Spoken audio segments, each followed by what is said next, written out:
Opposition leader Ashoka criticized the Congress government for neglecting Bengaluru, saying, "We don't need a Brand Bengaluru, we just want a safe, regular Bangalore." During his visit to the site of a building collapse in Babusapalya that killed 8 people, he noted that the infrastructure is ill-equipped for high rises and that poor oversight by BBMP officials contributed to this tragedy. He condemned the government for neglecting safety issues, recalling a past incident where a mother and a child died due to unsafe electric wires. He also pointed out the garbage buildup around the Chief Minister's office, highlighting a week of stalled waste management. Ashoka stressed the need for building guidelines and preventive measures, contrasting this with the proactive steps of the previous BJP government. People expect action, not excuses.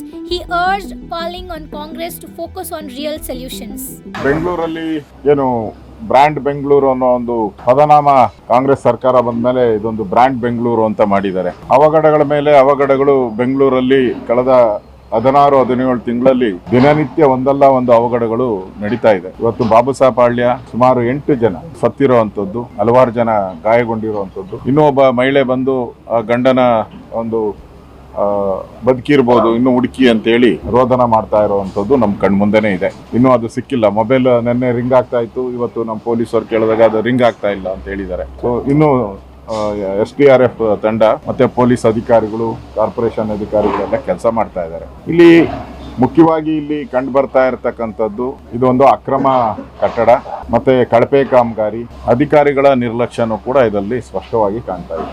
ಅಧಿಕಾರಿಗಳು ಸರಿಯಾಗಿ ಇದನ್ನ monitor ಮಾಡಿದ್ರೆ ಕಟ್ಟೋ ಸಂದರ್ಭದಲ್ಲಿ ಮತ್ತೆ 7 floor ಬಿಲ್ಡಿಂಗ್ಗೆ ಇಲ್ಲಿ ಕೊಡೋ ಅಂಥದ್ದು ಬರೋದೇ ಇಲ್ಲ.